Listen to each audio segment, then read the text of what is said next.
Okay, welcome to the AdaptX podcast, where we have conversations with individuals who are building accessible businesses, advocating for inclusion, or excelling in adaptive sports. Our intention is never to speak on behalf of those with disabilities, but give them a platform to amplify their voice so we can create a more accessible world. Today, we are joined by Trout, an award-winning leader in the inclusive fitness space, notably for his for-purpose enterprise, WeFlex.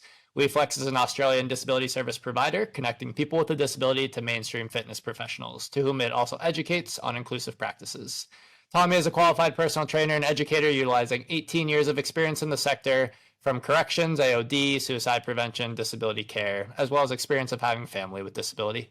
He's now running an agency, Inclusive AF, which works to increase accessibility and inclusivity of health and fitness services. Tommy, thanks for joining me today. Couldn't have said it better myself. Lovely. All right. Let's maybe start with what first got you into the space that we'll just coin as inclusive fitness. What were your first influences and motivations to do so? Oh, obviously, just the lust for money and fame. Exactly. I'm with you. So I think, apologies in advance for my accent. So I guess where I keep coming back to and where it started for me was I was working in disability support and I was given a client file. The client file just had 3 labels. It was just autistic, psychotic, antisocial, and go work with them. And that's all I knew about them. And so I'm in my early 20s at the time. I'd go out there kind of terrified because those are big words, especially for someone with limited exposure to it. And I was just preparing for the worst, and then I met the nicest guy ever. But I also realized that this guy was completely isolated in his home. He only ever left his apartment twice a week.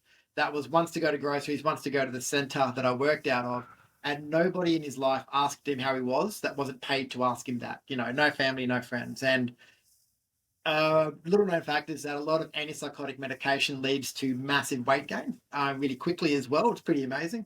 And he was putting on a lot of weight that was making him pretty miserable. And so on a whim, I sort of said, look, let's go. How about we just go to the gym? There's one down the road. It's, you know where it is. It's easy to get to. He agreed. Took a little prompting, but we got there. And I just watched this guy just love it, just get involved in it, and just became part of the furniture with everybody else at the gym. They actually were at a point where they refused to accept his money, and I forced him to give it because you have to take ownership over it. And before I knew it, I had 8 people with disabilities, pretty severe disabilities, in that gym training together. I didn't know what I was doing. I was in my early 20s. If it wasn't like bench press and bicep curls, I don't think I understood it, what all the other equipment was. But, I sort of was just there and just in that moment, I was just looking around at all these guys just working out, enjoying it, part of just a regular gym. And I was like, okay, this is what I want to do for the rest of my life. What was the response that maybe the gym owners had, or maybe even the rest of their client base had, to this influx of people with disabilities in their space? So this is a little bit before sort of social media wasn't then what it is today. So the owner was a little bit nervous about it, but trusted I'd be there the whole time. But within one session, he realized that you could almost tell, like he was like, oh, no one cares. And then what happened was over time is that, a lot of the clientele at the gym just loved the guys. And it actually became a struggle because I had to keep breaking up conversations for them to get their workouts done. And it was just funny. Like I remember I was watching this very little petite female that I was working with talking to this massive bodybuilder, and I was like, oh God, what's going to happen? And I walked over and he's just congratulating her on how good she's doing at the moment, and he's been keeping an eye on them all and thinks it's great. And I was like, how good is this? It's just incredible. It's not, you know what I mean? It's not a special gym. This is just in the mainstream. And for them, for a lot of people, people with autism especially, you can have a very small world where you only have a few places where you feel safe, where you know how to get to it, you can regulate yourself in it. By increasing that range and adding a new place where they can be at home and feel good, you're making their world just so much bigger, which is awesome. And if you can do that and also give them the benefits of regular exercise, it's just a win-win for me. So part of that, like normalizing disability, you mentioned the bodybuilder and the petite female. It's like shared interest in recreation. Like that bodybuilder had probably no experience with disability. He was just like, oh, this is person that's crushing it. We have similar interests. I'm going to have a conversation with them. So sometimes it's like, unless you create the environment, those interactions are never going to happen, but they always happen around like shared interest. Yeah, it's just yeah, absolutely. And what was great is that I'm a firm believer that there's obviously we know that social health is a real thing.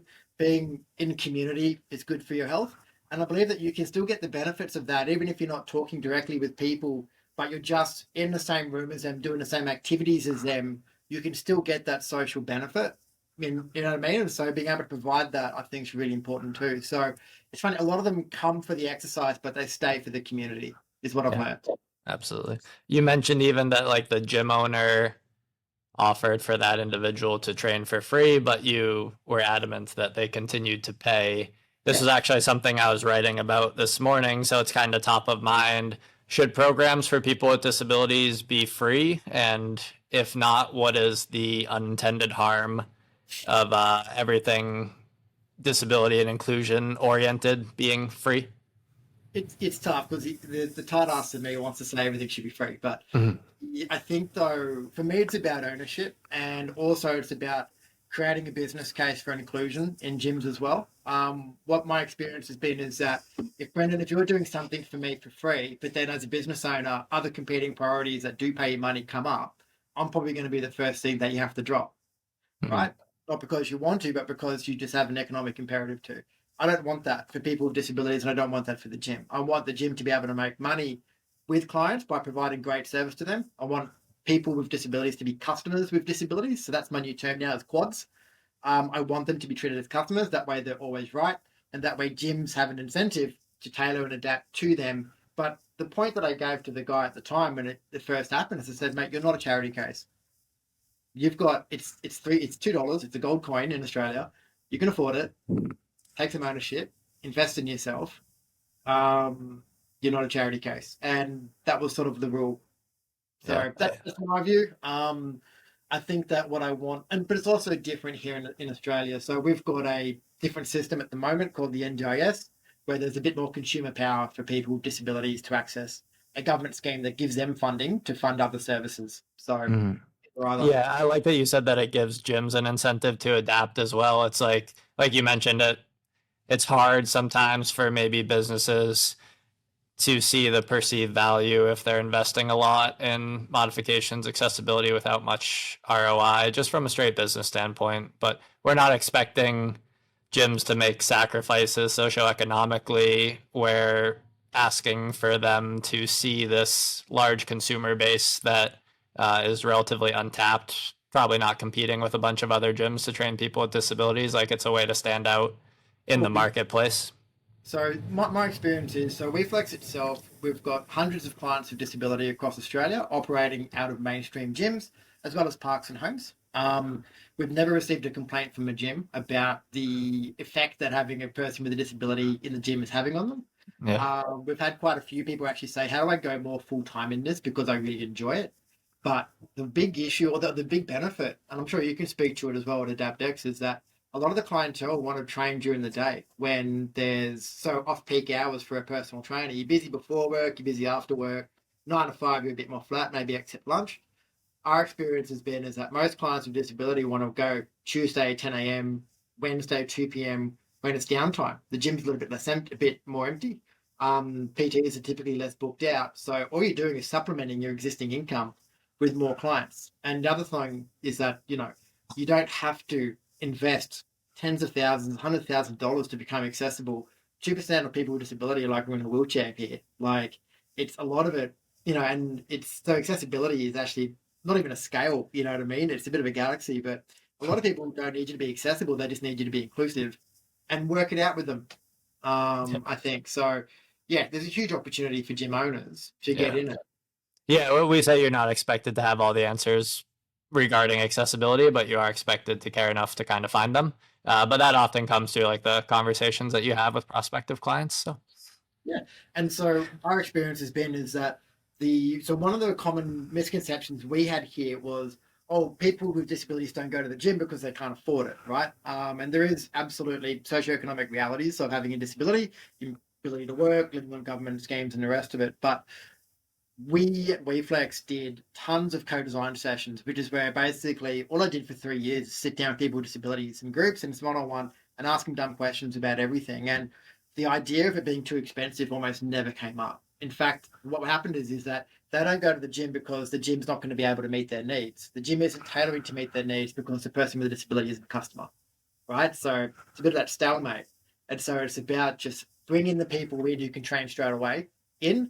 The gym gets a taste of it, then they sort of can create a little bit more accessibility, a little bit more inclusiveness, and just build it up over time as they begin to tailor and adapt to new clients. But the idea that you have to be ready to handle every single possible client that can come through the door day one is a misconception, I think, Yeah. and not necessary either. Yeah, my friend Eric Kondo calls that like incremental universal design. Like if you're running a business, you start with lowest hanging, lowest support needs, and then kind of work up. Okay, you can start to accommodate an above knee amputee. What's next? And you just kind of stack. So from that lens, did you, when you were making the WeFlex Academy and the resources, what did you start with? So we started with a co-design session, which was I made every mistake you can make starting a business, but in this one I did a co-design session and it was like this is for just the general principles, like just what's the 101, teaching how to suck eggs sort of stuff. And what happened is we got a bunch of people with disabilities, but we got very different disabilities in the room. And the issue was that we had some people with wheelchairs who were neurotypical, some people with learning disabilities, some people with intellectual disabilities, and it was almost impossible to keep them on the same page the entire time. So it was a bit of chaos.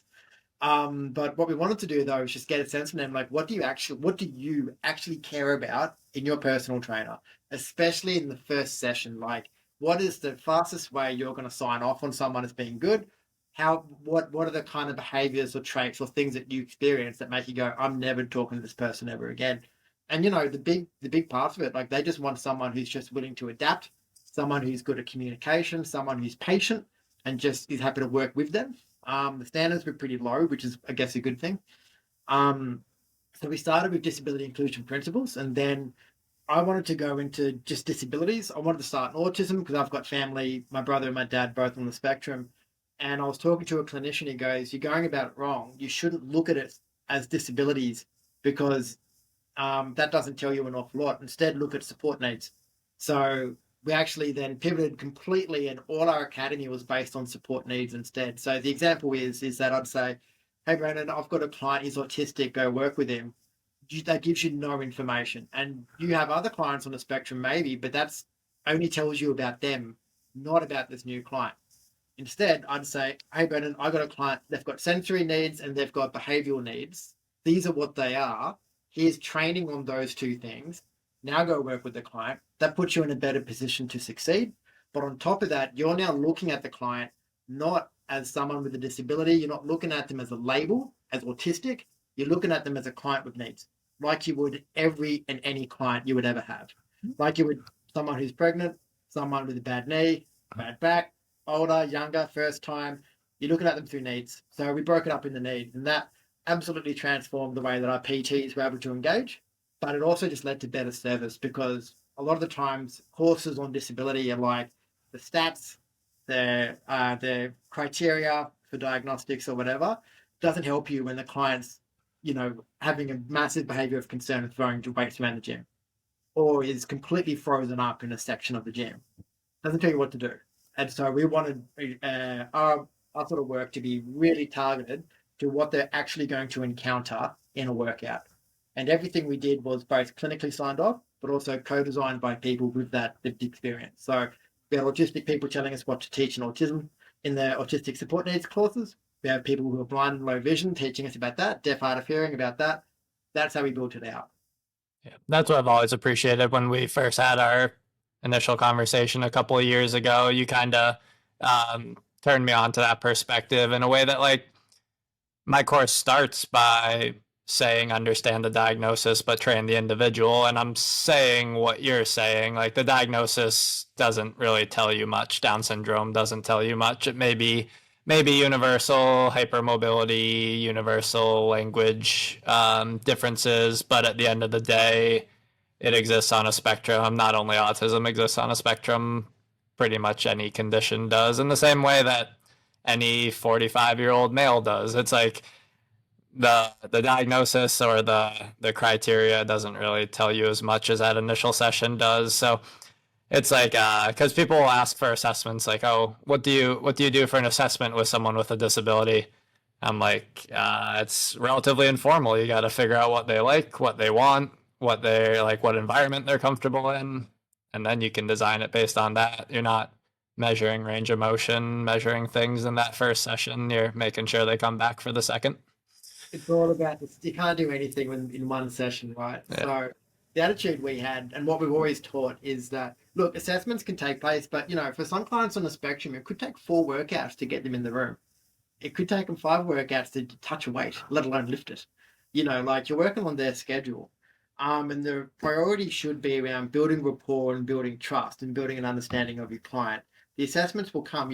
Chances are you're not going to get a client with significant disability that's also an elite athlete and really needs to achieve to shave off, 0.5 seconds on their 40 time. They're probably there and they don't know how to do a squat or a push up. They've never been to a gym before. You're working with the basics. So technical skills are really important to a degree, but they need to be coupled with really strong soft skills where you can make sure that the client enjoys it, wants to come back, has great fundamentals, and is also being coached on how to behave in a gym or in a fitness setting that's not going to make them stand out or be a pariah either. So a lot of it is around rules, like you have to wait your turn, you have to do this. That's where a lot of the stuff comes in, where you sort of setting them up to succeed. You're an ambassador for the fitness industry and making them fall in love with it. As a PT, I'm pretty poor technically. Like I'm a great fun foundations guy, but no athlete's ever going to come to me for help. But I'm really good at getting people who have zero idea and maybe scared of the concept to fall in love with it, have really good fundamentals, know how to behave in the gym, and then sort of graduate on to maybe more capable PTs. But that's where most of the clients are coming from. Is like they're scared, they're anxious, they've never been there before. You don't see many gyms advertising disability. You don't see people in wheelchairs and marketing campaigns for any fitness brands. Or if they do, it's either inspiration porn or Paralympics. Like that's who's coming through the door. And so those soft skills are just vital to just getting them to fall in love with it and to come back. How would you define inclusion?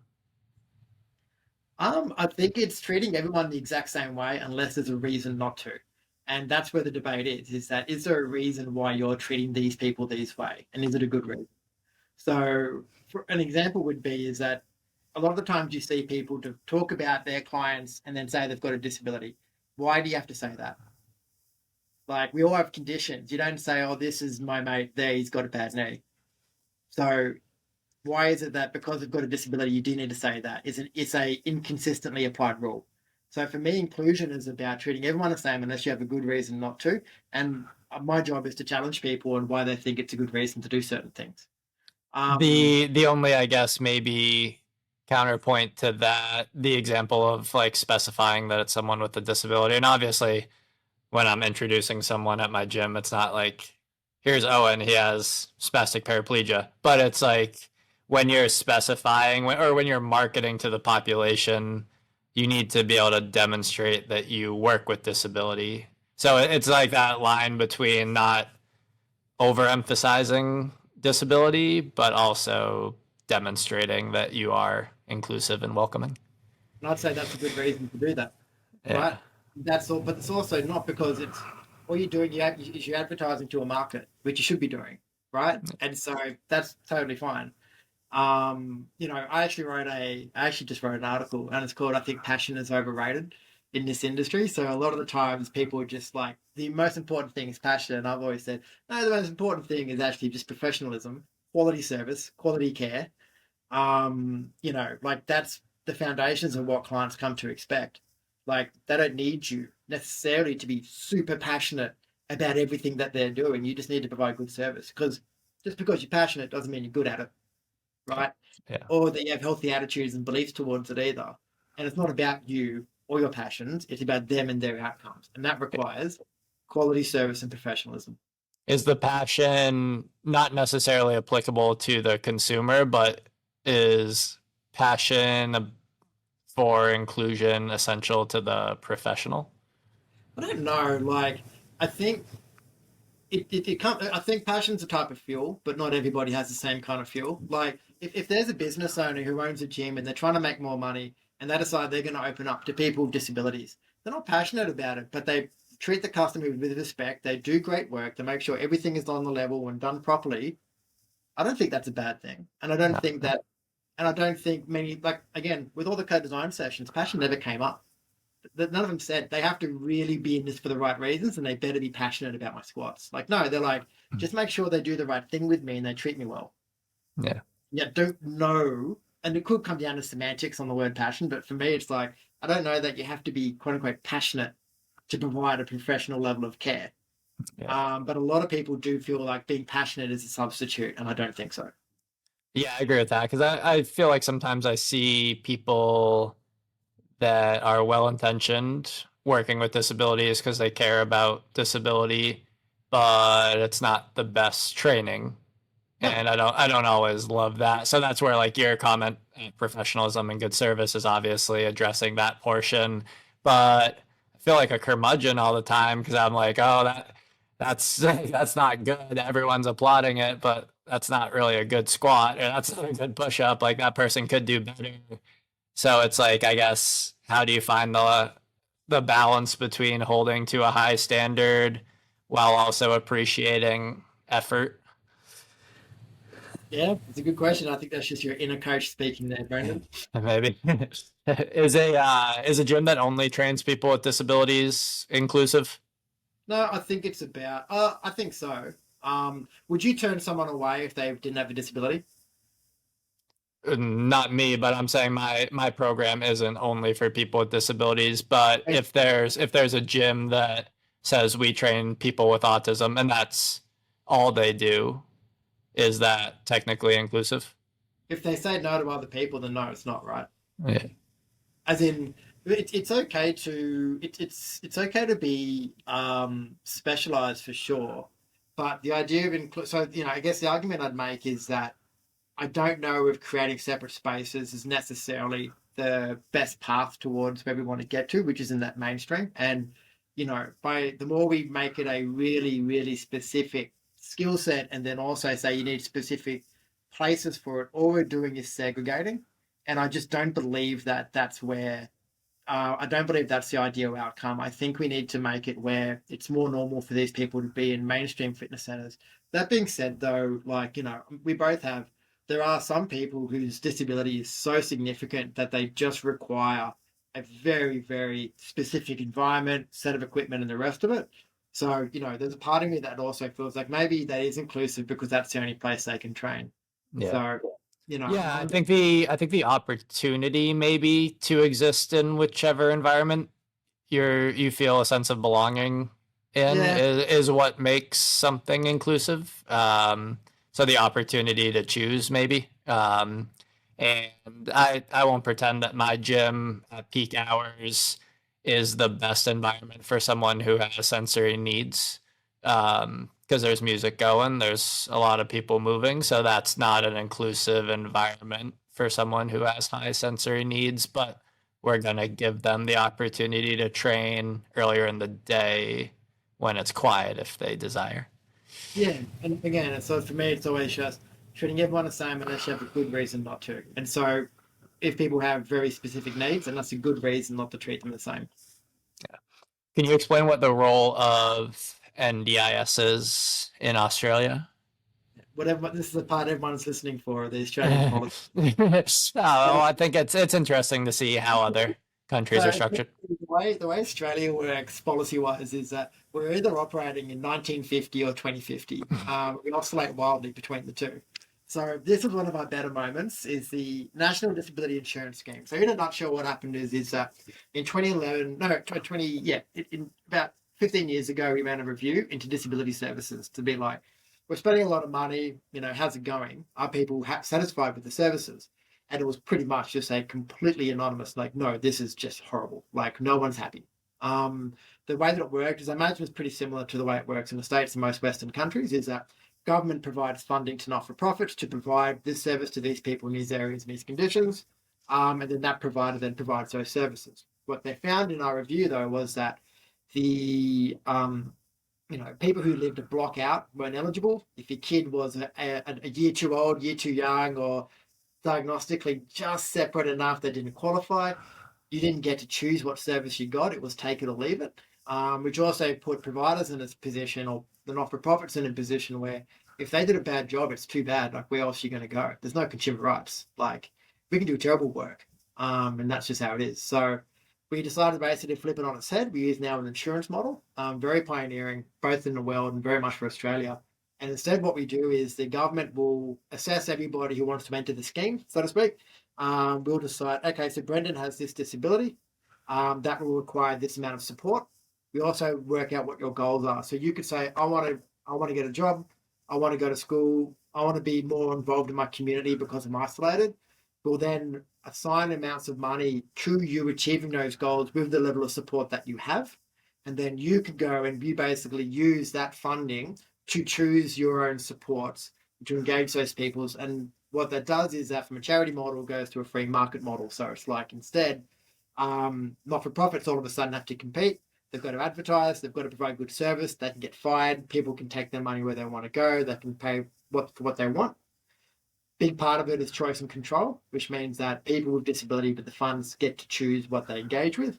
And the supports have to be reasonable and necessary. So what that means for us is that a lot of people wanted to use their money, not just to get fit, but they also wanted to use it to engage with the community because they're isolated. And they found that a gym was a really great environment for that, because a lot of gyms can have their own unique culture and community, which is great. They're in the same location, they're open quite a lot, they're protected from weather, typically on easy public transport lines, and people go there. So that's the Australian model. Plenty of flaws, plenty of stuff, a lot of teething stuff as well. But that's the model in a nutshell. Yeah, I think it's comparable, and this isn't an area that I'm well versed in, but I think there's something called agency with choice here in the States, where once someone turns 22 and they age out of the school system, they get to determine how they want to allocate their funding. So Yeah, many people just choose to go to a day hab program, but others choose to apply their resources or their funding elsewhere.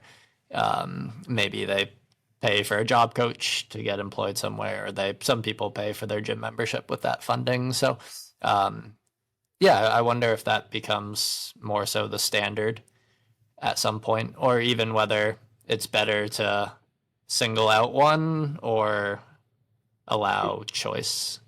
yeah, it's interesting. So one of the arguments the government had for it at the time is that it's sort of it's Keynesian in its approach, in that it's something that all the money goes back into the economy and grows industry. You know what I mean? It grows innovation, it grows applied technology, and the rest of it. So they reckon that in the NDIS, like every dollar spent, it's like $7 coming out of it essentially, because it's providing employment, opportunity, services, IP, and the rest of it. So Yeah. it's very cool. But it's also a multi-billion-dollar national government scheme addressing a insanely complicated topic. So it's about as good as a government can ever do that. How much of WeFlex Academy did you develop? Most of it, pretty much all Most of of it. it. So, And more recently, you've stepped away from WeFlex into a different position. What led you to do so, and maybe how have your goals evolved over the last few years that led to that point? so started WeFlex. WeFlex was very much a passion project for me, which I was really, really excited about. But as a founder, I built WeFlex on the back of my personal story with my brother and my dad. And, one of my biggest fears was you don't want to be the founder that is being rolled out to every event, telling the same story year after year after year. Because after a while, you kind of get in the way a little bit. You also can it can become at risk as well as becoming a cult of that person and the brand sort of suffering or becoming second. So for me, we were sort of redoing our leadership, redoing the board. And I was like, you know what, like, I've given as much of my DNA into this business as possible. Now's a good time where I can sort of slink out the back and it can manage itself and go on to better things. And the big reason why is because it's a storytelling organization and it has to tell other stories and it needs more stories to tell, and it just doesn't need me to do that. So walked away. Of course, that is, pretty intense experience, which, I sort of took about 2 months off, just sort of staring into the abyss, just like wondering what the hell I'm going to do next. Didn't really think of my next thing. But I realized though that supporting the fitness industry and health and wellness industries in particular to become more inclusive and accessible is a pretty mammoth undertaking. And I was like, there's so much work here to do.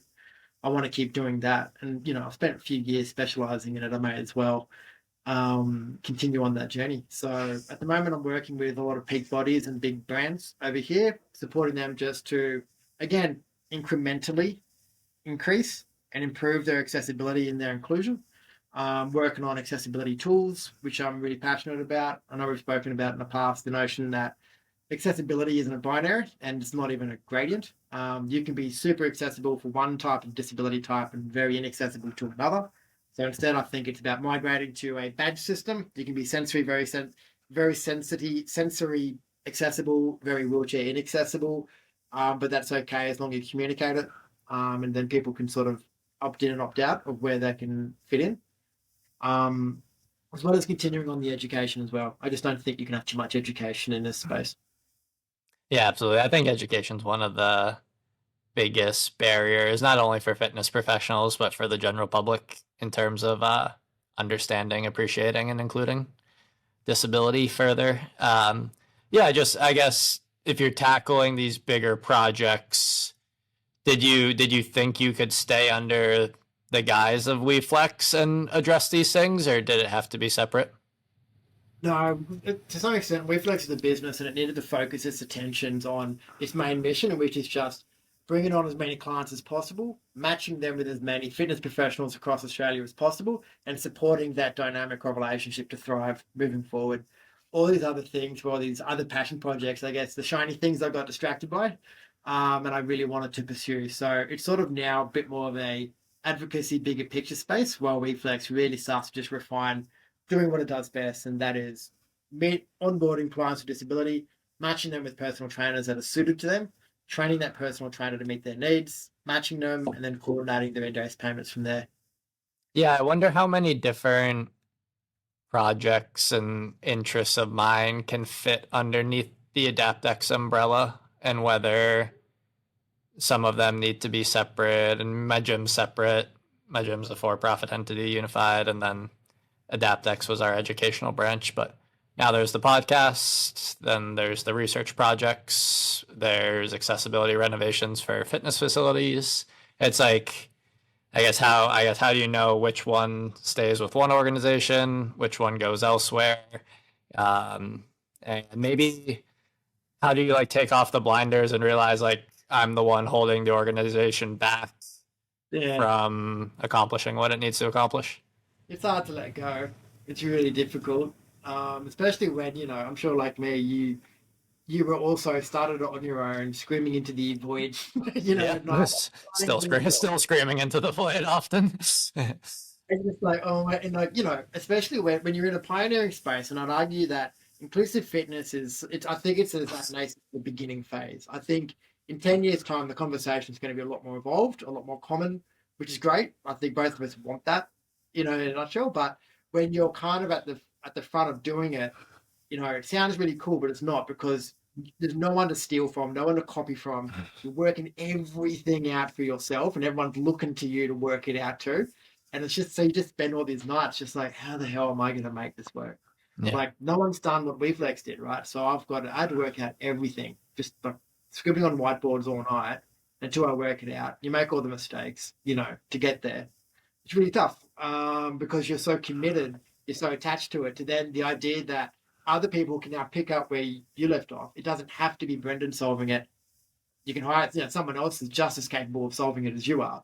It's hard to let go, and then to step back and to give yourself permission to do other things. Yeah. It's like getting out of a marriage to some That extent. was one of the biggest challenges with my brick and mortar facility. Was it was becoming my gym, and Yeah, that kind of took all of my trainers and automatically put them on a lower tier. People would come in, work with one of the trainers, and be like, "Oh, can I ask Brendan a question?" It's like, no, yeah, they're perfectly capable, and so we're at a great point now where all of our coaches are well respected and knowledgeable amongst our membership base. But it's like the hardest thing was I basically just had to stop, and it felt like abrupt to a degree. And I still feel guilty when I'm not out there, when I haven't seen a member for a couple weeks because I'm not here at a time that they typically train. But it was a necessary step towards becoming unified health and performance, not becoming Brendan's gym. Yeah, absolutely, dude. Like, so it So was really funny. I remember especially when I first started out, I was talking to a mate of mine who had just given birth, and we were both complaining basically about me and the startup staff who had the baby. And I'm not saying it's the same as having a baby, but what I'm saying though is that the complaints are very similar because we were both saying the same thing. I'm always tired. I always feel guilty. I can't take breaks. And when I do take a break, I feel bad for taking a break. And then I don't actually get the benefit of the break. And then I come back just as tired. You know what I mean? Like I want this to be independent of me, but I can't handle the abandonment of it. When it does leave me and does its own thing, I want to be there for every second of it. yeah. My mate came out laughing, going, "You two sound exactly the same at the moment." That was like I guess my goals too with the gym have evolved a little bit towards, um, yeah, like I got two boys under 2 years old, and I want to make sure that I don't miss things over the next 4 or 5 years. But at the same time, I love working and I love the diversity of the projects that I'm working on to the point where I think if you gave me the option to hang out for a few hours or work on something, I would choose the latter. And I don't know if that's a bad thing or not. It is what it Because is. people are, I mean, you always hear, oh, you got to relax, you got to do this, you got to do that. But I always feel better if I'm getting something done. The same. I don't deal well with relaxation or nothing. Yeah, but I don't, but it's like it's been conditioned to, and I'm not promoting like a hustle culture. I'll never really No, boast about that stuff, but I don't think necessarily the desire to work a lot and take on projects like this is inherently a bad thing. Maybe sometimes people want to feel better about themselves, so they're like, you shouldn't work so much. So it's I don't know. It's been an interesting thing to juggle. it's a deeply personal journey going Yeah, through it. You learn yeah, so much about yourself. For me, it was always about I wanted the brand to mean more than me. I wanted the brand to be something that people actually cared about and people bought into. I was so passionate about the brand being so the reason why it was WeFlex was because I wanted the we to be about we're all founders, we're all the people involved. Like it's all of us. It's a movement, not so much a company.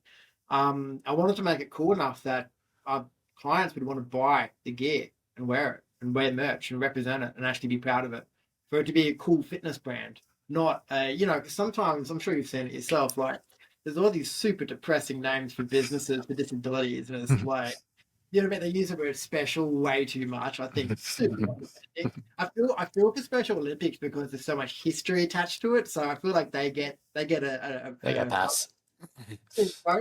but new companies coming out, it's just like oh special fit buddies or some shit like that. It's like, I've got a younger brother on the spectrum, but he's ASD1. He knows where he is and he knows what's happening around him, and being involved in those programs just makes him cringe so hard, and I just Yeah. never wanted that for our clients. And so you want to create a brand, but then it has to be the brand, not you. And so it's about I'm going to do everything I can with my force of personality or whatever to get it to a point where others can start holding it up, and then I've just got to accept I've got to step away and just hope it continues to do the right thing. But at the same time, the idea that it has to be me or it's going to fail without me is not the point. You've got to build it to sustain. So you've got to build it with leaving it in mind. And so that's why I had to leave. How did you brand the new consulting project? Just wanted to sound more professional. So I decided to call it Inclusive AF. Again, I think it's about I think there's almost a weird taboo about having like cool branding in the disability space. It has to be super G rated Mickey Mouse sort of shit, which I don't like. Um so for me it was just about making it a bit more fun, a bit more trendy. And everyone thinks that AF stands for AF, but it's actually accessible and fun. That's what There it stands you go. Perfect. for. Interpret it as you wish. If you have data, that's on you, not me, Brandon. So where it's like, and what I aim to do though is get to a point where I can, gym, if gyms want a standard to set themselves to an disability inclusion, then I can give them a badge saying they're inclusive AF. Absolutely. Inclusive AF. What is the delineation between doing good for a business and making money? I think it's about for me, yeah, it's hard. Um, my background is the not-for-profit sector, so I was sort of almost indoctrinated with the notion that to make money is greedy or is in somehow a contradiction to your values. Which has taken a long time to shake. I think that, you know, it's if I was to say, and Dan Pallotta has amazing talks on this too. I'm sure you know who he is. So, Yeah. the notion that if I was here as a banker and I'm telling you I made a quarter mil last year, you wouldn't think anything of it. But if I'm here saying I work in disability and I made half a mil last year, all of a sudden it's just that little suspicion on my ethics, my values, why am I doing this? And I just think it's crappy. Like if we want the best minds and great talent and to make the industry more stronger, then there needs to be money in it, essentially. And I think treating people with disabilities like they could not or should not ever spend any of their own money, limited though it may be, on good services, I think is also super condescending and charitable as well, right? Yeah. So I believe you can make money as long as you're providing the subsequent or the appropriate amount of value along with it. When I Yeah. work with businesses, I charge what I think is a pretty fair amount, but I'm giving them a lot of value that's going to help them make that back and way more over the long term by having clients. Um, so that's how I sort of justify it. I'm giving myself a bit more permission to just look after myself because otherwise I'll just be paycheck to paycheck my entire life, creating value for everybody but myself. Yeah, that's very fair. I know in Pilatos, TED Talk, he talks about how is a nonprofit going to attract Yeah, the brightest minds if they can just go work somewhere else, make 250,000, donate a quarter of their salary, and be praised as a philanthropist. Like, why would they go work for a nonprofit for half the amount when they can make more and still be considered a the giving rules, person? yeah, exactly. The rules are weird where it's like you can come here and work here, but you can't make money. But come and work really hard. Like Yeah, we're the only industry that asks that of people, sort of yeah, thing. But it's the people who work in the industry, not so much the participants, right? It's not so much the clients. Like again, all the co-design, none of them have a problem with it, right? As long as you're providing good value, I will be a customer and I'll buy your services. Just do a good job, be yeah, professional, give me what I need, like just run a really good business, and I want you to be successful. yeah, But so it's more, it's not actually driven by the people that actually matter, like the customers and the end users. It's driven by just a weird, I think it's a relic of old attitudes from the charitable back in the day. I think there's a lot of gatekeeping involved in it as well, where it's like, well, Brandon, unless you have family with disability, you don't get it. You know what I mean? And you can't sit with us, which yeah. I don't think is fair. It's like, no, you can just be really good at it. And Yeah, again, that's one of the things that's been tough about um like the lived experience. I in my LinkedIn feeds a lot of people with disabilities, nothing about us without us, and I fully understand the premise behind that, and there should be representation in all the conversations. Um, but sometimes it feels like a little bit of an echo chamber. They're just like shouting to each other, and they're all confirming their own biases, but they're like, but you need to reach the key stakeholders if you want to make change. You need to reach the businesses that aren't inclusive, that aren't accessible. And the way of doing so, I don't think, is to chastise them for currently not being accessible. no, definitely. Sometimes it seems like there's a lot of critiques, and that's not really going to incentivize anyone from diving into this quote unquote world of inclusion. I'm not convinced that you can sort of shame and bully your way to a better place or a better Yeah. world. I think what happens is that you sort of just people just try to it's like people just become the kid in the back of the class who just doesn't want to get noticed, kind of thing. They just want to float Yeah. through and just avoid anything, and they don't want to even try. And instead, what we should be doing is just and that's the hard part of being an advocate, right? Is that you have to have the same dumb conversation with people all the time, but not make them feel stupid for it. Thank them for asking the question, give them useful advice that can make them a little bit better, or help them decide if they want to be a little bit better. But also have the conversation. So I've done workshops for some of the bigger bit brands here. One of the things I say straight up is like, you're allowed to have an opinion. You're allowed to use words if you're not sure if they're good or not. I'll tell you, but I'm not going to physically assault you. if you say a word that's maybe not proper nomenclature anymore. Like just and and one thing that's really interesting is that all the time I've spent working with co-design and I had employees, most like half my workforce was people with disability, or psychosocial disability. And all of them always reiterated it's like the words aren't anywhere near as important as the meaning behind it. Like I've had conversations with people where I've said what I've now realized was what we don't say anymore. I used to say hearing impaired quite a lot, although you should say hard of hearing now. But I never got jumped on or attacked for it. They're just like, oh, we say that now, but I know that you mean well. Like I can tell you're just using the words. Um, and I think we should not shy away from using the word disability. Like one time I saw my favorite, I love this. So I watched a woman try and talk to this other lady who was in a wheelchair, and she was so painfully trying to not say the word wheelchair and disability to this person when describing her condition.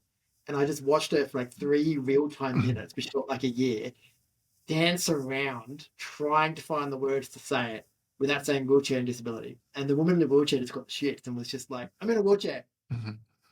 Why are you making me awkward? Yeah. Like, what a dirty word.